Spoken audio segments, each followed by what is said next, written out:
Namaskar. Good evening. How are you all? Can you hear me? Good evening. Sudeshna, Dhanabad. I cannot see you, but I would have loved to and look you in the eye and say thank you. Thank you for inviting me to be part of this fabulous community. I have two confessions to make before we start. One is that I do not like this platform, the Facebook Live. I don't like it because the only human I see is myself. As much as I love myself, I don't like looking at myself endlessly. And the second thing is, it's close to midnight here in Melbourne. It's been a long week at the paid work front. Do bear with me if I am talking too much or too less or just right, and give me a gentle nudge if I'm dozing off. All right, with the disclaimers and the confessions out of the way, allow me to tell you briefly about myself. I am not even sure if you can hear me or if anyone is live or not. Can someone indicate that all is well?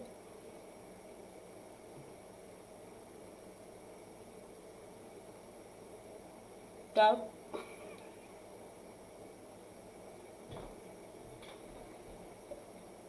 I'm not sure what is happening.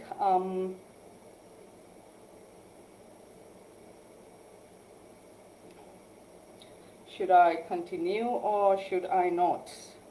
And that, my friend, is the million-dollar question. I reckon I should. All right, so my name is Navanita. That's how my tattoo, my paternal grandma, vocalized it when she named me. I continue to blame a bunch of uncaring bureaucrats in the local municipality from where my birth certificate was issued that many decades ago. My parents, who were at that time members of the Sleepless Parents Club, chose not to get into the red tapeism of getting my name corrected. All right, I can hear some ping and pongs. I'm not sure what's happening, but we will. Okay, Krunal has messaged me. Let me see what he's trying to say.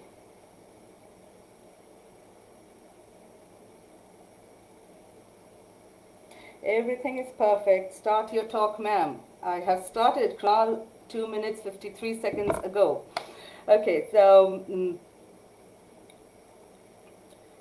I'll begin again. I'm so sorry I'm blabbering because this is really uncomfortable. My name is Navanita. It got anglicized when it was registered in the birth certificate. My parents were too tired after giving birth to me, and they did not want to get into the red tapeism of the bureaucracy in what was Bihar at that time. It's Jharkhand now. So here I am, Navanita, an unapologetic feminist with an unapologetically loud laughter. I loud from my belly, and I've been asked to shut up sometimes and tone it down. I am an 8-year-old parent.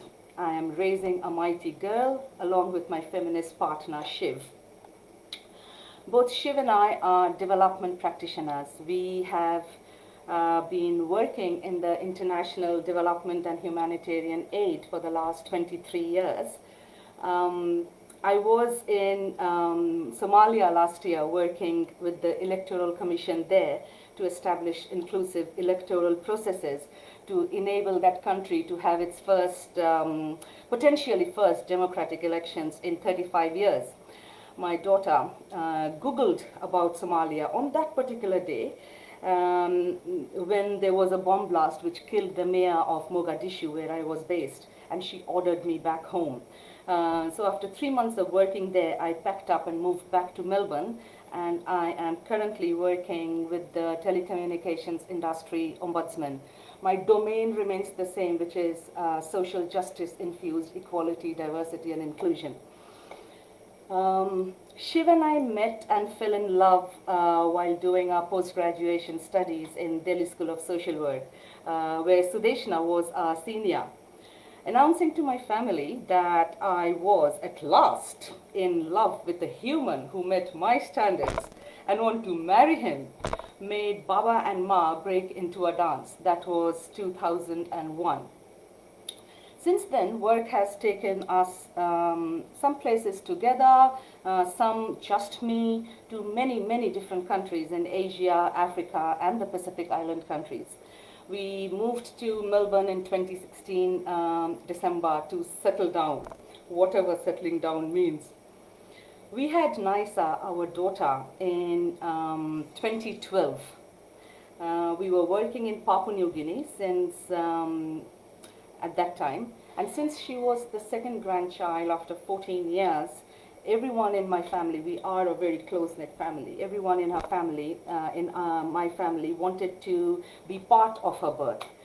So at 27 weeks pregnant, I flew to India and had the onerous task of finding a facility that makes the birthing process empowering for both parents and does not treat the father as just a mere sperm donor who should wait outside while the mom gives birth. Why was this important for us? Simple. Shiva and I are partners, and he is as much entitled to be part of the screams, the fury, the pain, and the joy of giving birth as me. It's as simple as that. There should not be any debate about it. We found what we wanted in Cloud 9 in Bangalore. My elder sister lived there, so it was easy to go there and give birth to our daughter. Little Missy decided to come out of her womb spa, as I call it, almost 2 months early. Life has not been the same since. And that's the reason why when Sudeshna approached me, I said, absolutely, I would love to. I was born a feminist. I've been a feminist all my life. And now as an 8-year-old parent, that's the parenting that I've been doing, feminist parenting. And I wanted to share my experiences with you all. It's imperfect, so bear with me, please. My daughter turned 8 earlier this year. And like I said, that's the reason why I plan to talk about it. And I plan to share the 8 lessons that I have learned so far as a parent. The first lesson, make plans but be flexible. Plan all you want. Oh, hell, Shivana, make plans. I'm a perfectionist. I make plans. I use post-its. I use the whiteboard. I make to-do lists. Plans I made. But very soon we realized that the baby leads. Ours came almost 2 months early. Very tiny. She was so tiny, like a mouse. She confounded even the doctors in that hospital when she left the NNICU within 24 hours. And that set the tone of our parenting journey. Make plans, yes, but be flexible. Lesson 1. Lesson 2 is, and this to me is really, really vital. Lesson 2 has been that if you cannot breastfeed, it is okay. Do not feel guilty or allow anyone to make you feel guilty if you are unable to lactate. If you can breastfeed, fabulous. If you cannot, fabulous. My breasts were massaged and pulled and boxed by well-meaning nurses in order to make me lactate. I tolerated it for a few days only because I was powerless. I mean, my body went through this phenomenal change, and so I allowed everything to happen. And after a few days, I just asked everyone to get very far away from me. I also stopped accepting advices from relatives, friends, neighbors, and their pets.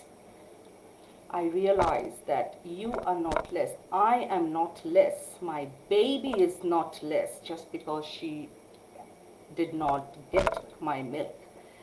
Mine turned out just fine. So if you cannot breastfeed, it's okay. And that was my lesson number 2. Number 3, this is equally vital to me, very, very important. It is okay not to be okay. Sometimes we had to laugh to keep from crying louder than our brand new baby. And sometimes we cried along with our brand new baby. Sometimes we cried louder even when she was not crying. Sometimes I felt bloody, nasty, angry, did not like the sight of my baby. I did not like the sight of my partner or any living creature. It is okay to be not okay. Do not allow yourself to be fooled by toxic positivity. Even roses have thorns, and they prick and they draw blood. Being kind to myself, needing my space once in a while, it's revolutionary, especially in a world that expects women to be mute and very quiet about their needs and desires. So that's lesson number 3 for me. It's okay not to be okay. Lesson 4, and as my child is growing up, this is becoming more and more vital, very critical. Lesson 4 is having simple and easy to understand conversations on body, body safety, personal space. It is super essential for my child. I have had all kinds of conversations with Nisa from the moment I knew she's in my womb. I have experienced sexual abuse as a child, like so many of us. And it took me quite a while to talk about it in public. That yes, I have been abused, sexually abused as a child, and no, it was not my fault. And those experiences has molded the person and the parent I am today. I started conversations on self, body, personal space, trust, sexual abuse with my daughter when she started speaking, when she had the power of language, when she was about 1.5, 2 years old. Naming the body parts, all parts of the body correctly is important. Not giving them silly, juvenile names is important. I have used many different methods to help her understand. And those of you who are participating in this session, and those of you who work in the area of sexual reproductive health, you may have used body mapping as a tool. I first used it when Nisa was 3 years old. So I made her lie down on the floor and used a chalk to trace her body. And then for her to feel comfortable, I lie down on the floor and she then traced my body. And then she made Shiv lie down on the floor and traced his body. And then, just in a simple way, had a conversation about, all right, Nisa, why don't you draw the parts of the body which are visible and the parts of the body which are inside? And then had a conversation of which are the parts of the body which gives you pain, which gives you pleasure, which parts of the body are okay for people to touch, which parts of the body are private, and why. This conversation continues with her, and it gets matured as she grows up. She's aware. For an 8-year-old, she is aware. Her language, her confidence is, and believe me, this is not parent bias talking, but her language and confidence I can see is superior. She's aware, she has a language to use to speak out. She has a mom and a dad who talk about these issues with her clearly, without shame or judgment. She knows she can come to us anytime to share anything, and she will not be patronized. She will not be shamed. She will certainly not be asked to shut up. She is getting equipped, yes, she is. And this gives me the confidence that her personhood would be free from all kinds of violence. Fingers crossed. That's lesson number 4 for me. Lesson 5 is, what I learned is that it's okay for your child to see the vulnerable you, the part of the you that you tend to conceal and hide. It's okay for your child, for my child to see the vulnerable me. It is important for her to see the accountable me. As my mighty girl is growing up and finding her voice, and she's seeing the power and the effect of her voice and her action, Shiv and I continue to strengthen our accountability barometer. What does that mean? It means that we have to be accountable to her and she to us. We treat her as a capable human being. She treats us as, of course, capable human beings who are capable of providing her with the guidance and the nurturing that she deserves. We hold each other accountable. We know, we are all adults in this conversation, I'm assuming. We know that kids learn what they see. Kids say what they hear. They're like sponges, right? They just soak it all up. All of you who have children of your own, or who have children in your care, you know this, right? When we make mistakes, we own it. In our family, when we make mistakes, we own it. We don't make excuses, we don't shirk, we don't hide behind reasons or assumptions, no. We apologize and we make intentional efforts to change our behavior and not repeat. She's learning her parents are perfectly imperfect, just as she is. Are we doing this all the time and we are great at it? Heck no, no. We are very, very imperfect. But we do this, for sure. I remember one conversation prior to the pandemic lockdown while I was driving her for her swimming one day. It goes something like this. I told her, "Hey, I have behaved badly with you and I'm really, really sorry." She said, "That's okay, Mom. It happens sometimes. There's a solution though." I said, "Oh, okay, tell me. I really want to change my bad behavior. I said, I don't want it to repeat." She said, "When you're angry for whatever reason, just, excuse yourself, go to your room and take out all your frustrations in whatever ways you can. Take as much time as you want. Come out when you're ready." And I was like, "Girl, you just repeated what I tell you." And I was like, "Wow, that's fabulous. Thank you. I'm going to do it." That smart kid, she just turns to me, "Thank you, Mom. The question is, when will you start?" Right now, Nisa, right now. And so it continues with us. See, despite our very best efforts, the reality of modern day parenting, and especially, with full-time jobs and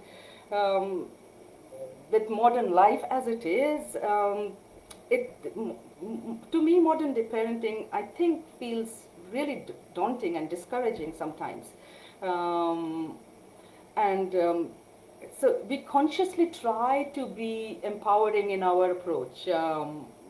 Are we successful all the time? No. But we do take a step back, have reflective conversations amongst ourselves, and try to be better at it. Shiv and I discussed this quite a lot. To be conscientious parents, it does not mean that we have to get into a tangled spider web of guilt and shame. No. Conscientious parenting is not supposed to be idealistic. To me, it is about being aware, being honest, and owning your actions and being accountable. That to me is conscientious parenting. That to me is accountable parenting. That to me is feminist parenting. Lesson 6, being physically and emotionally healthy.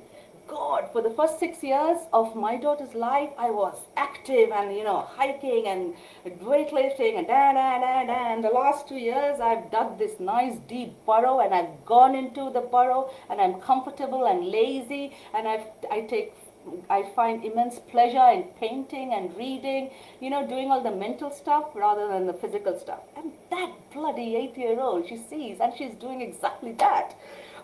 She copies me, God. And that has compelled me to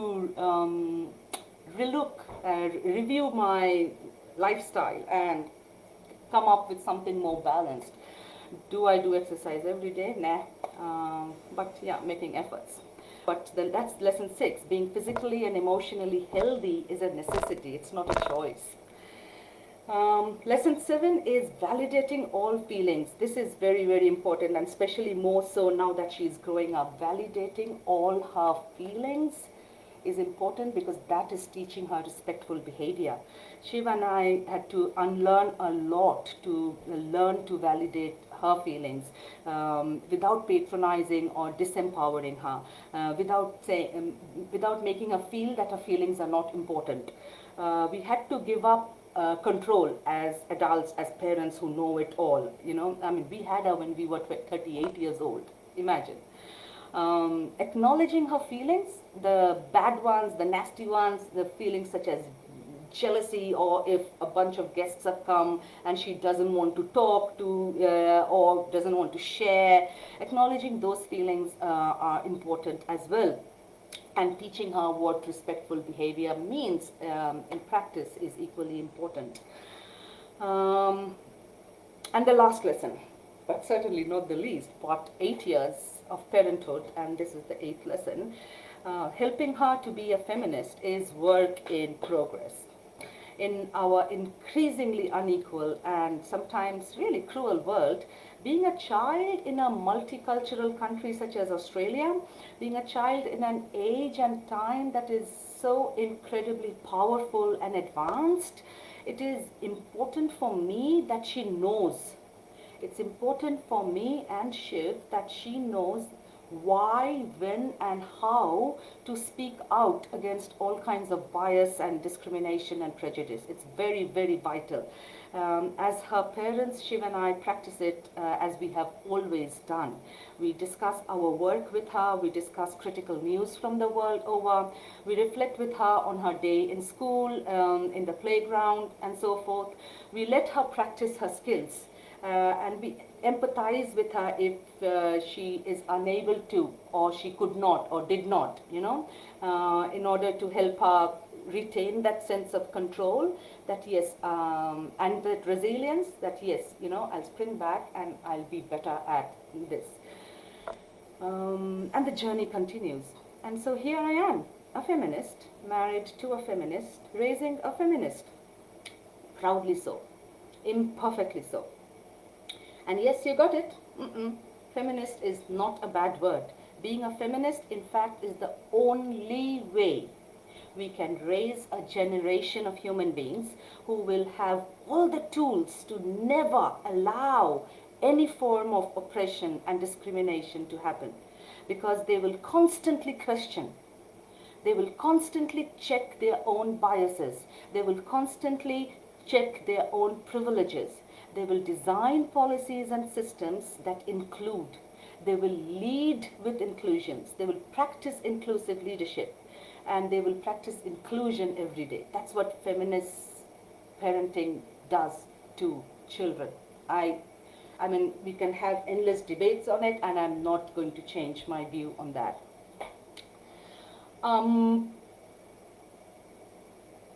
So, yeah. And the one thing which we have seen in the last couple of years, like all her life, Nisa has gone to international schools. When we were living in Papua New Guinea and then in Solomon Islands and now here in Australia. And therefore teaching diversity and equality has been very, very important for us. Teaching her that all of us are unique. Every individual is unique, and how that uniqueness enriches. And that our biological differences doesn't mean that girls are less, boys are more. And this in turn is teaching her how to smash stereotypes and how to not accept any kind of labels. She was 3 years old when she angrily told a guest not to call her a tomboy. She's a girl and she loves to climb trees. When this person called her a tomboy when they had come over to our place. And very recently, she called out her teacher in class when the teacher used the words, "Okay, guys." And this has been going on for quite some time. This particular teacher always addresses the class as, "Okay, guys." And she said, "Excuse me, Mrs. Attrell, I am a girl, and when you call everyone guys, it makes me very uncomfortable." And the teacher she didn't know how to respond to that. And followed it up with an email to the school saying that, guys is not a gender neutral language. Language is very, very important. She has developed a very strong language around equality. From a very young age, we gave her the gender 101, that kids are not born knowing what it means to be a boy or a girl, that they learn it from their parents and people around them. They learn it from playgrounds and billboards and TV and games they are playing. They are constantly learning about it. And this learning process begins very early. The whole blue and pink and trucks for boys and dolls for girls nonsense, and telling girls that they are pretty and boys strong, it's just that, it's nonsense. And this needs to stop. And the adults in the kid's life can make a stop to that. She got that at a very young age, and she challenges these kind of stereotypes and labels. I am aware that in Visamo, kids stay there from age 5 till they are teens, right? Till they are teenagers. And I'm sure you have seen how much children there are influenced by what they are seeing. Like I said, on the billboards, on media, on the internet, whether the moment you're using Google, whatever comes out. And they're constantly exposed to social expectations of masculine and feminine behaviors and expressions, right? And I'm sure you're seeing this, and as kids grow older, because I've worked with adolescent kids the world over, as kids grow older, these roles and behaviors become more rigid, very, very rigid. And that's where adults like us play a very critical role in helping them to understand by demonstrating it ourselves, right? And now that I'm working at the Telecommunications Industry Ombudsman, one thing that we have started as recently as last month, employee resource groups. It's a voluntary group of employees who come together on certain issues. Our first group is on LGBTQI+, as we call it here in Australia. Lesbians, gay, bisexuals, transgender, queer, intersex people. And so now that we have been working from home since March, we are on stage 4 lockdown in Melbourne. So NISA heard me facilitate a conversation on LGBTQI+ employee resource group. And as soon as I finished, she asked me, "Mom, what does it mean?"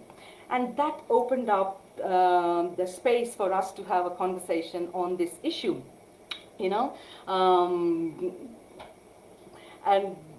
and I took the opportunity. I mean, she has not fully understood, and that is okay. And framing it in the context of love and relationships, framing it in the context of that mom and a dad and a bunch of kids. That's not the only way a family looks.